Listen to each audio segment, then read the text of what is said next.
Hi, I'm Professor Seth Chandler from the University of Houston Law Center, and this video for the course Analytic Methods for Lawyers is about two variants of conventional ordinary least squares regression called lasso and ridge regression. I'm going to show you their commonalities and the concept behind them, as well as to show you how their usages can differ. This is an important area for lawyers to understand because it's a way of addressing the problem of overfitting. Sometimes when you train a model, or in statistics terms, you find a fit to data, you're really just fitting that particular data rather than coming up with a model that will extrapolate well to data that it's never seen before. And lasso and ridge are two of the ways of dealing with this problem of overfitting. I'll show towards the end of this video how using these methods can actually cause your model to perform better on data that it hasn't seen before. Okay, so if you haven't looked at maximum likelihood estimates, optimization, and regression videos that I've done earlier, you probably want to take a look at them before going on. And in fact, if you look at the regression video, you'll see that I've cleverly seeded those videos with much of what we're about to discuss here. To do this project, we need some data, and I want to generate it in a consistent way. So I'm going to write a function that generates some data.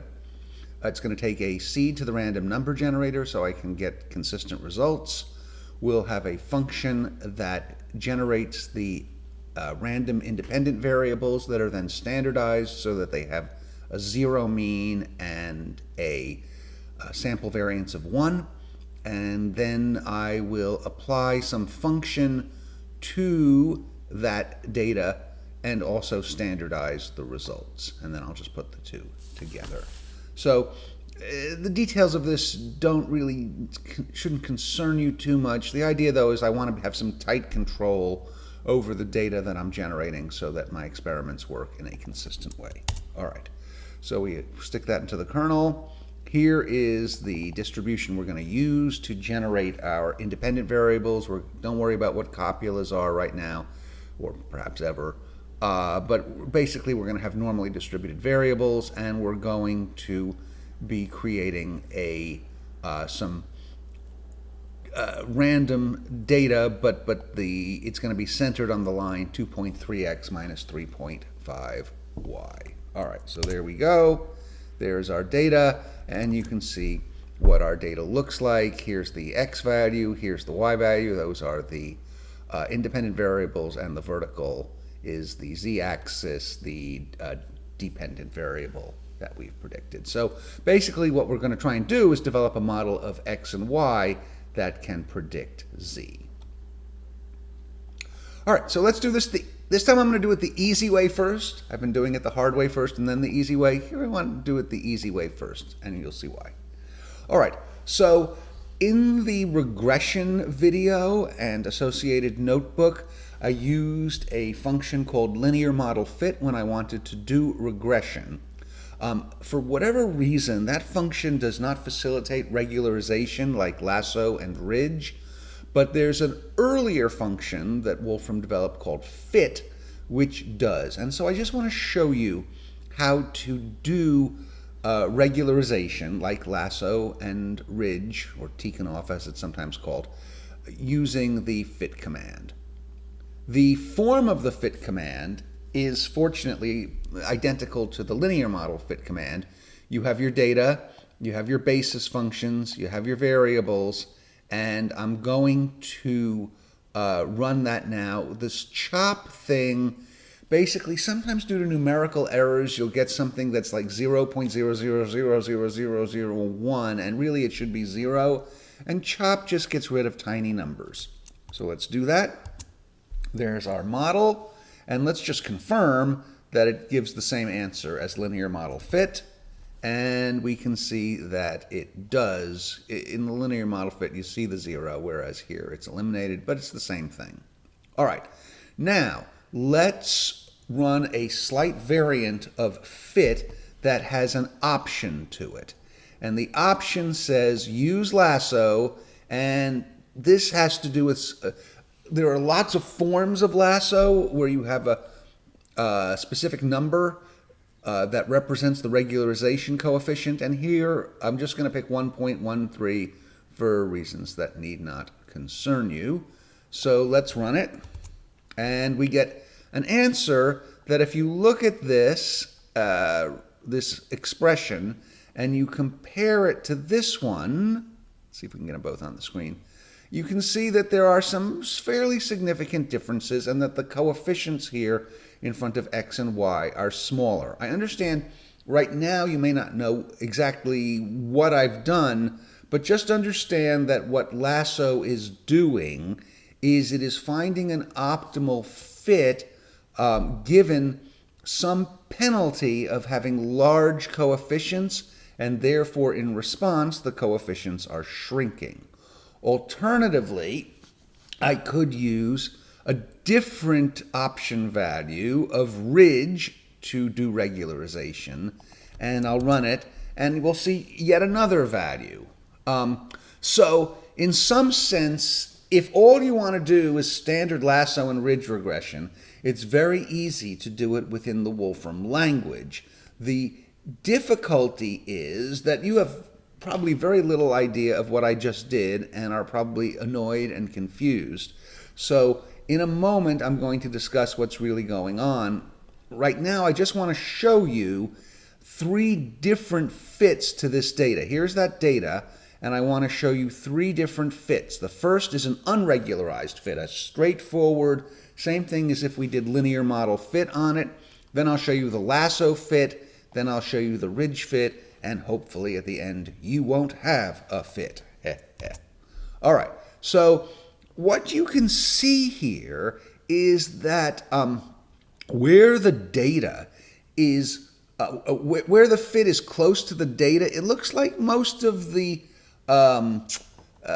planes, most of the best fits are similar, but as we start moving away from the data that we have, as we start extrapolating our model perhaps to data that it's never been seen before, we start to get some differences between the unregularized fit in orange, the blue lasso fit, and the green ridge fit. And so this is kind of the idea of regularization, is if you're very close to data that you already have, you want an answer similar to that which you would have gotten had you used conventional regression.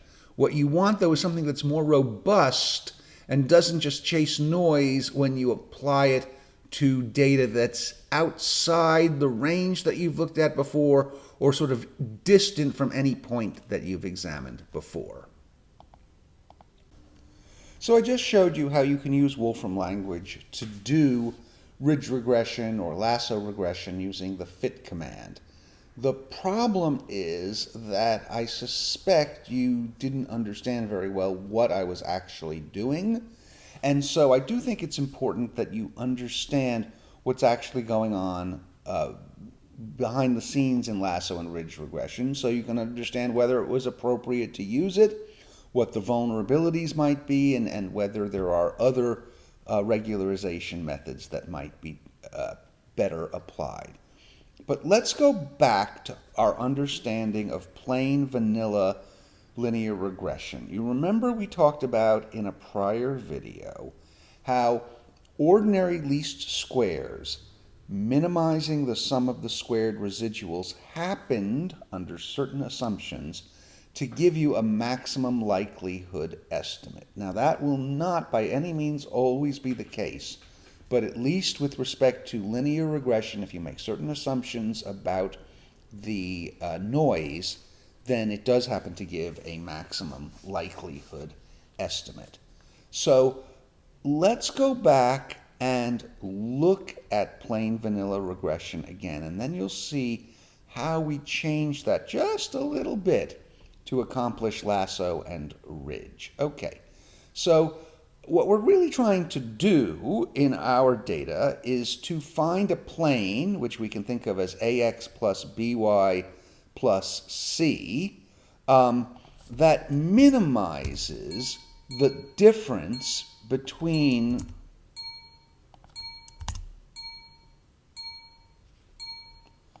why the fuck is it blinking? Remember what we're doing. We have some model, AX plus BY plus C, and we have our output Z, the true value Z, and so we're going to determine the square of the differences between our prediction, AX plus BY plus C, and reality Z. So that's a function that's going to compute that difference. And now I could show you what happens when I take our data and apply this squared residuals function. I get a bunch of symbolic expressions for the squared residual. And now what I can do is push it further through a pipeline, take the sum of those squared residuals, and argument it with respect to A, B, and C. So here's our pipeline, and let's run our data through the pipeline.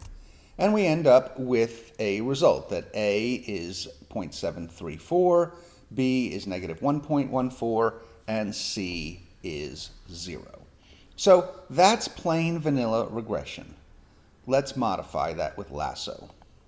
Okay, so now instead of running it through this pipeline where we argument it at the end with, we just argument it at the end, let's now take the sum of our squared residuals and change the objective function that we're seeking to minimize to add in a coefficient, which I'm going to pick to be 0.5, times the sum of the absolute value of A and the absolute value of B. So the bigger A and B are, everything else being equal, the higher this objective function is, and it's not going to like it.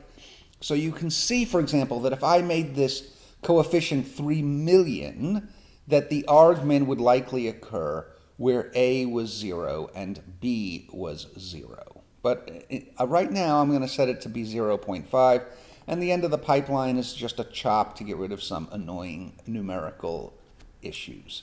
So let's run that. All right, we've run it, and you can see that the result is different. Let's try something slightly different. Same start of the pipeline, get the squared residuals, add them up, but this time, instead of computing an objective function with this added on term, let's use our original objective function, the sum of the squared residuals, but have a constraint. And the constraint is that the sum of the absolute values has to be less than this sum right here. And we only need the first two values because we're going to just be looking at the non-intercept terms, although here it wouldn't matter because the intercept is 0.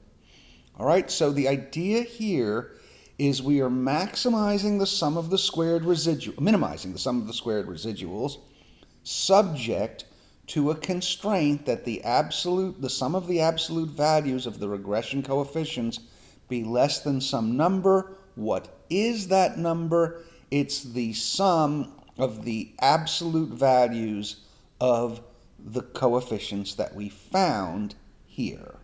So let's run that. And look at that. It's the same thing. Okay?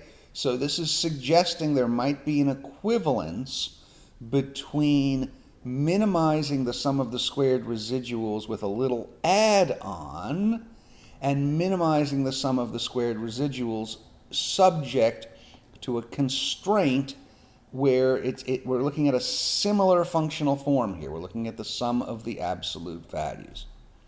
But perhaps it's just a coincidence. Let's try something else. Let's run now a little. Remember here I multiplied by 0.5. Here let's multiply by 1/3. Right? And now let's do the same thing. Let's take the sum of the squared residuals, add them up, and find their minimum subject to a constraint that the sum of their absolute values is less than the sum of these first two values here. All right, and we get the same thing. So this is strongly suggesting that there is an equivalence between minimizing the sum of the squared residuals plus some constant times the absolute value of the coefficients and minimizing the sum of the squared residuals subject to a ceiling constraint on the sum of the absolute values of the coefficients. Why is this important? We're going to see that this latter fact means that you can represent LASSO-style regression as basically trying to find the minimum, to minimize the sum of the squares on a particularly shaped constraint. We're going to see that this sum of the absolute values produces, in effect, a diamond, and we're going to keep shrinking that diamond. Let's, in fact, see us shrink the diamond here. What I'm going to do is I'm going to make a table where what's going to vary is k. K is going to vary from 0.1 to 2 in increments of 0.1. And that's what the sum of our absolute values has to be less than when we do this constrained minimization. So we're going to basically keep shrinking the lasso as k increases. Okay? I'm sorry, here, strike that. We start with a shrunken lasso with k of 0.1, and we're going to loosen the lasso as we move through our table. So here are our results, and we can make a little plot of this, and let's show it to you. Okay, so what we're showing here is that our x-axis is the value of the A coefficient.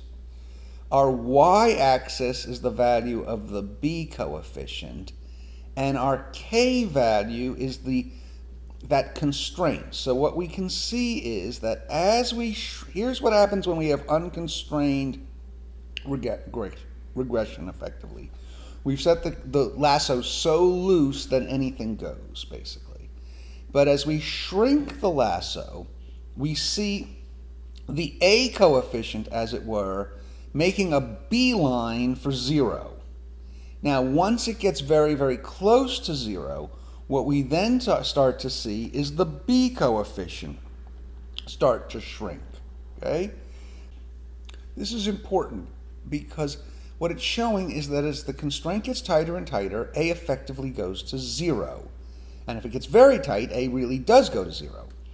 Why is that important? It's important because it suggests that you lose less by sacrificing the x variable than you do by sacrificing the y variable. If something has to go, let it be x. And so lasso, in addition to extrapolating well on data that it's never seen before, is a tool that can help us simplify models. Here I've only got 2 variables. But what if I had 100 variables in my model? It turns out that lasso can help you figure out what data columns you can get rid of, what variables you can get rid of, and not lose very much. And sometimes there are computational and other advantages to discarding variables. I want to show you another graphic. All right, so let's compute for our data the sum of the squared residuals as a symbolic expression. So here it is. Now let's do the following. Let's find the argmin of this sum of the squared residuals as a symbolic expression, but subject to a constraint. And this constraint value is what I'm going to permit the user to vary inside the manipulator. I'm basically going to permit the user to shrink the constraint from 3 down to a very tight 0.05. And the rest of this is just some cosmetics code. So let's run this. Okay, now here's what we see.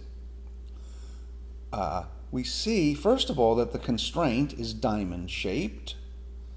Our solution has to be within the diamond, but that if our diamond is very loose, that in some sense it doesn't matter. We just get the unconstrained solution. Okay? As I start to shrink our diamond, by tightening the constraint.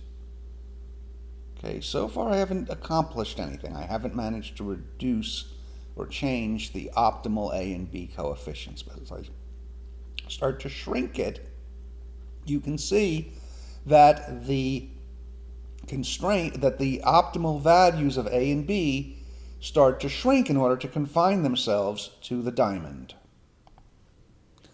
You can also see perhaps that it looks like the A is shrinking a little faster than the B. See how I've almost gotten A to 0? And now as I take the last steps, now B is starting to go to 0 as well. So this simply shows again this notion that lasso can differentially affect different variables x and y with their corresponding coefficients A and B. Let me see if I can show this to you in 3 dimensions. I actually think this is kind of cool. And I think the best way to do it is just to run the manipulate and then explain it. Okay, so here it is. And the idea here is that we are showing the sum of the squared residuals as a function of A and B. And really, this plot should be labeled. Remember I tell you should always label your plots? Axes label A, B, and SSR. Let's rerun that. And I'll save this. Okay, so I see, I actually had it labeled earlier. All right, well, now it's labeled even better. All right, so the idea here is you're seeing the surface is the sum of the squared residuals, and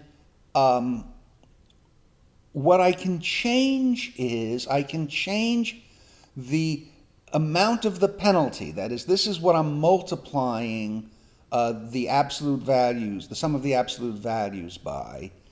But I want that sum to be less than some constraint k, which I'm also going to permit us to change. We'll see the purpose of these controls in just a moment. But let's show what happens as I start to change the amount by which we're going to penalize high values of A and B. So as I start to penalize them, then my diamond starts to shrink, right?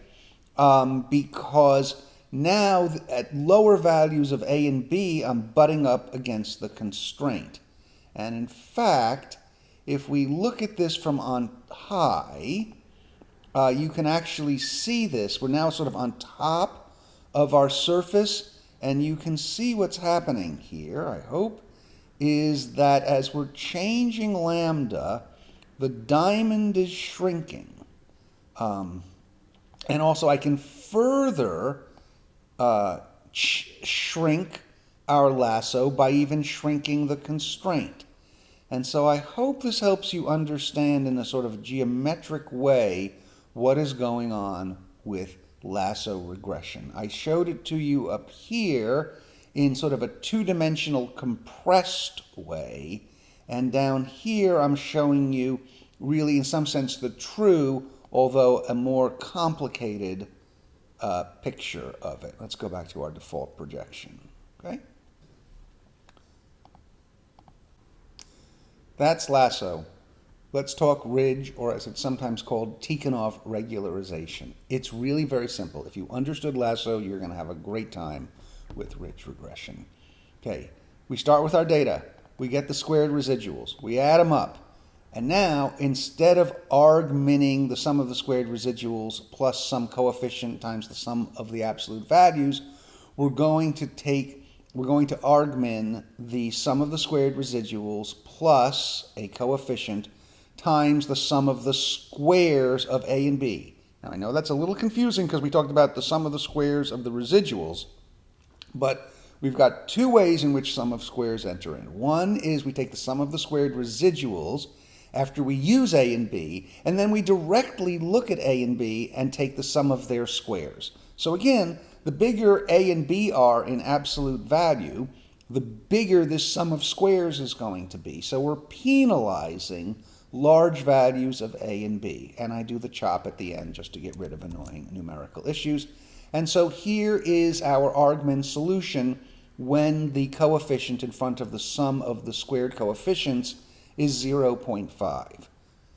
Just as with lasso, instead of doing a direct penalty function approach, which is what I'm doing here, I could do a constrained optimization. I could say, look, take your data, get the squared residuals, add them up, and Argmin the sum of the squared residuals subject to the constraint that the sum of the squares of A and B must be less than the sum of those squares right there. Take ridge 1, 2, right? And find the values of A, B, and C that do the best. Let's run that. And it's exactly the same. It's just what we talked about before, how you can recharacterize a penalty function approach as a constrained optimization.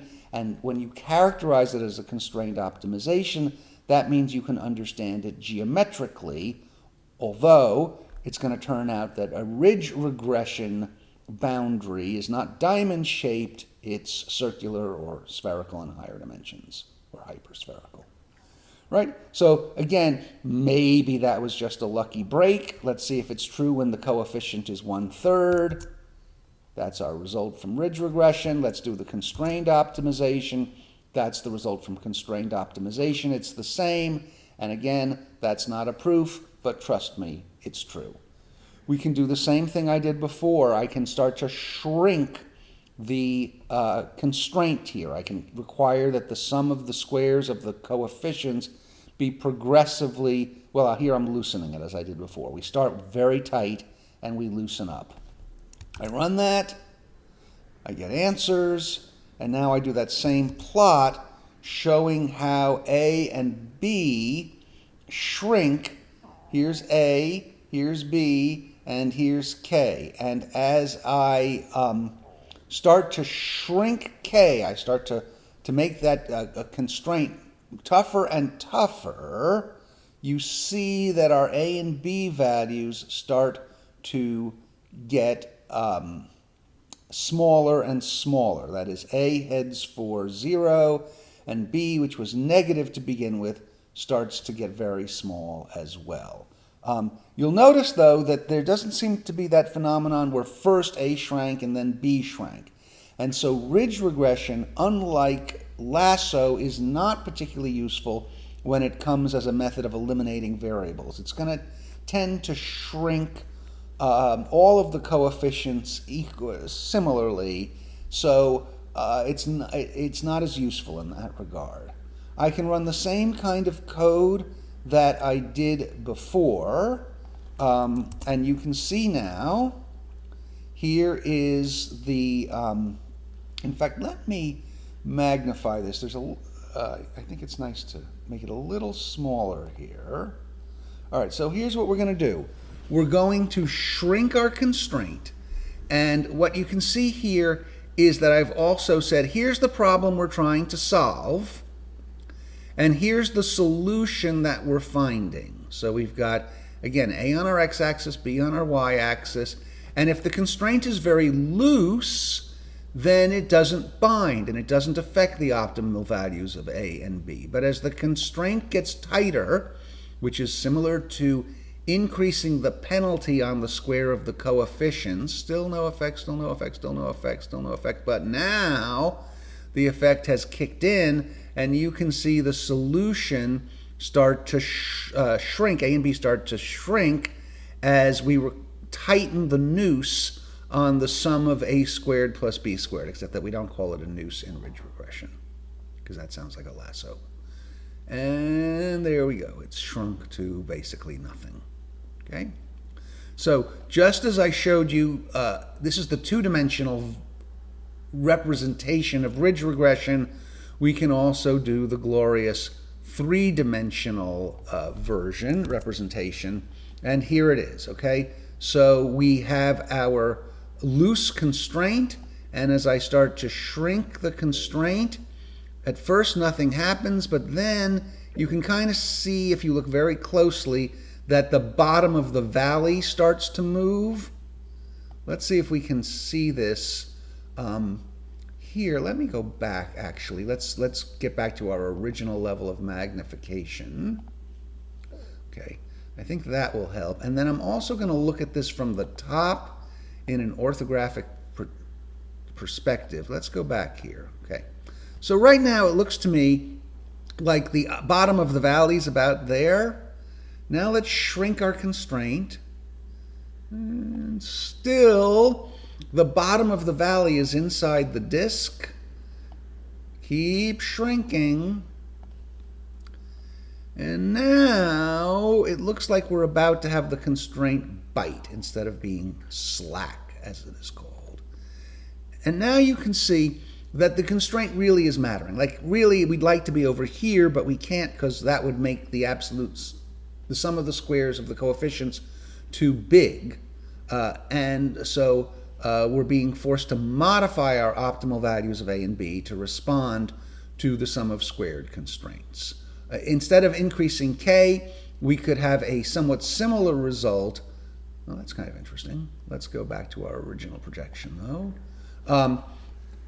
We could have a similar result if we start to amp up the coefficient in front of the sum of the squared coefficients A and B. And you can see that has the sort of same result of shrinking the permissible area in which we're able to look.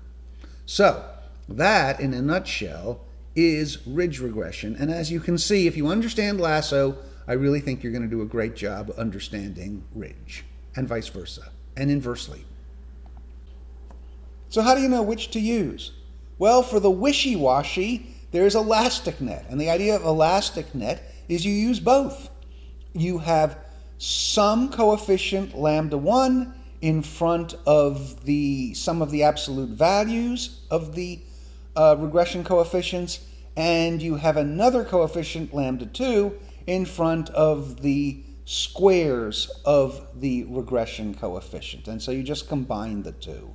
So here I'm just generating a little function that will take your data and take the sum of the squared residuals, take the sum of the squared residuals and augment it with respect to this little more complicated penalty. So if I run elastic net, just so you understand how it works, here I'm penalizing absolute values with a multiple of 0.3. I'm penalizing squares of the regression coefficients at 0.4. I'm going to apply it to our data, and that's what we get. Okay, this next bit of code's a little tricky and it takes a while to run, but here's the idea. I'm going to let lambda 1 and lambda 2 vary. Here's how they vary. Lambda 1 goes from 0 to 4, lambda 2 goes from 0 to 4. And then I'm going to compute here these coefficients, but I'm only going to look at the first, basically the optimal A coefficient under these values of lambda 1 and lambda 2. And then I'm going to do a very similar computation, but I'm going to look at the B coefficient under lambda 1 and lambda 2, and I'm going to make a parametric plot of that. I've also added to our visualization a plane that basically sets the z-axis equal to 0. And so what you're going to see when I run this is how changing the values of lambda 1 and lambda 2 start to shrink the A and B coefficients down to 0 as I increase the penalty.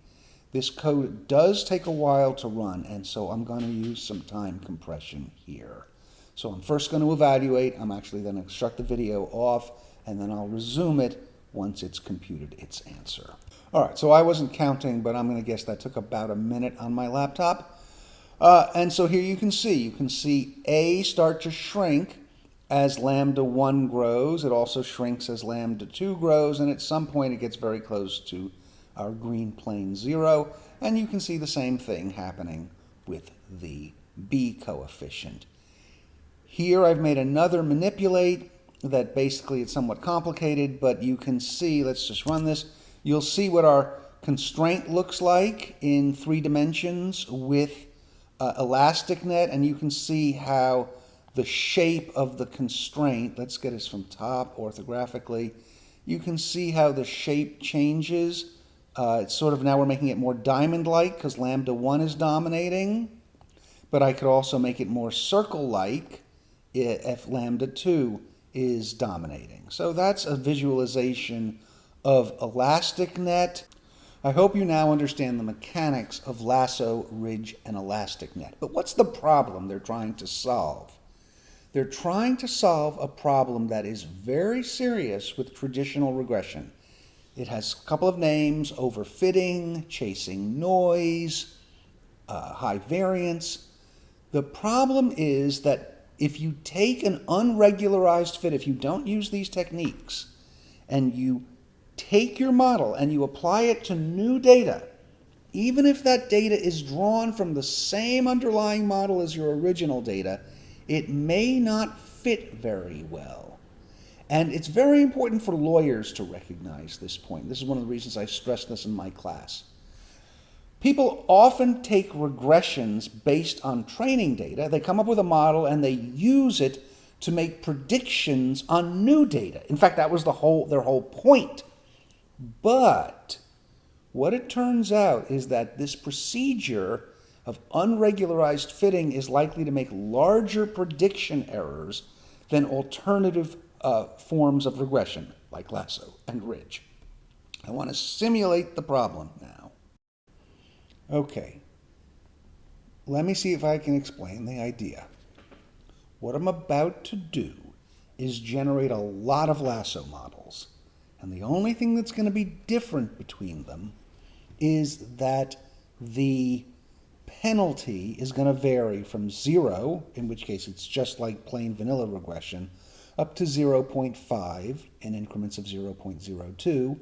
So we're going to move from no penalty to a fairly significant penalty. And we're going to try to find the best fit function under each of those circumstances. That's going to generate 26 models between 0 and 0.5. What I'm then going to do is to look at the sum of the squared residuals on my original data using each of those 26 models.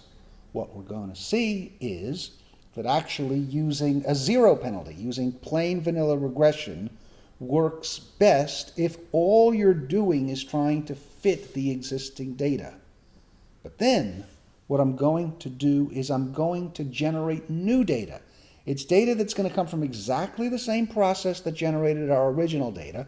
I'm just going to seed the random number generator differently so we get new data. And then what I'm going to see is which of these lasso models here tends to work best on average.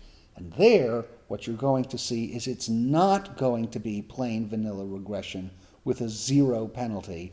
And it's not going to be the biggest penalty. It's going to be somewhere in between. Let's do it. Enough talking. So here's my table of lasso coefficients. And let's run it, and we get all our different 26 best fit functions. Okay, now for a slightly hard part. I need to write a function called loss measure. What loss measure is going to do is it's going to measure the sum of the squared residuals given our best fit function. We're going to take our data.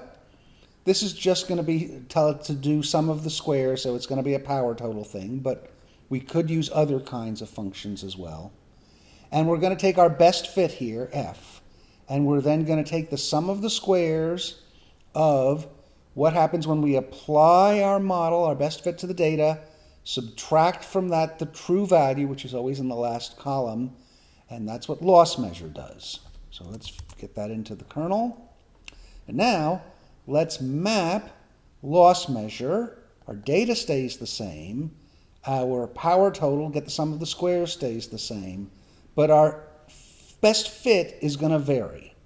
And we're going to do that over all of the lasso variants. And then I'm going to plot the results. So what do we see? What we see is that if all you're doing is fitting the existing data and you're never going to have your model try to confront new data, lasso doesn't make a lot of sense. It just makes matters worse. Since ordinary least squares, which is lasso with a penalty of 0, is the equivalent of a maximum likelihood estimate, all you're doing by penalizing the coefficients is wrecking the MLE estimate. So don't do it. But what if you think you want to use your model on data it's never seen before, which in fact is what most people use it for. So let's create 100 new data sets. All I'm varying is the seed. I'm using the same function to generate the x and y values as before, the same function to generate the z values as before. And this is a little bit different than what you've seen. It says take your output, produce the first 5 lines of it, and tell me what the dimensions of the resulting object is. And since we're doing 100 instances and the data is 10 by 3, we should get this to be 100 by 10 by 3. And lo and behold, it is. Okay. Now, what we're going to do is we're going to take our loss measure and we're going to now take all the combinations of the data. We've got 100 different data examples, and we've got 26 different best fit functions. And I'm going to use a command called outer, which you can look up in the documentation, to say take all possible combinations of data and best fit and compute the loss measure. And then here I'm doing that same trick of saying get me 5 lines of output and what's the dimension. And we should have something that, since we have 100 different data sets and 26 different loss measures, 26 different best fit functions, we should get an array of 100 by 26 loss values. Takes a few moments. We're done. I'm right. It gets 100 by 26. And now let's calculate the mean loss for each lasso variant. Okay, that's what I'm doing here. Remember, array reduce with 1 means you're mapping the function mean over the columns of your array. So I should get 26 different results. Those will be my y values, and my x value is going to be the coefficients that produced the mean losses in the first place.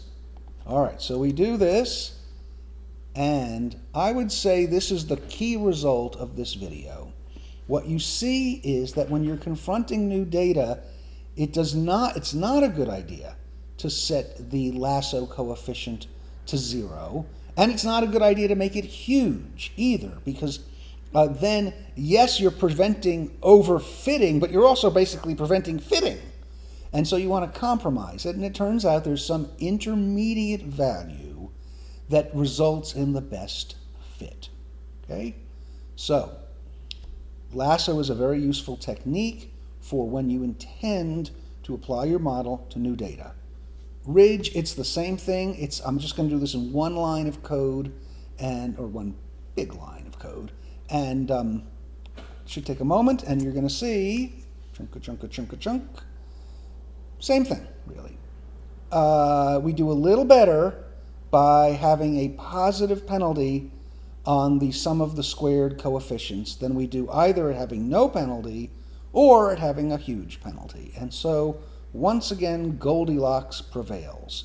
In short, lasso and ridge regression really do work. And when you see someone take a model and that was trained on one set of data, and then they want to make predictions based on a new set of data, you ask them, did they do any sort of regularization, such as lasso or ridge, or conceivably elastic net, of their model? And if not, they may have a problem. That is, they may not, in fact, be getting the best fitting model.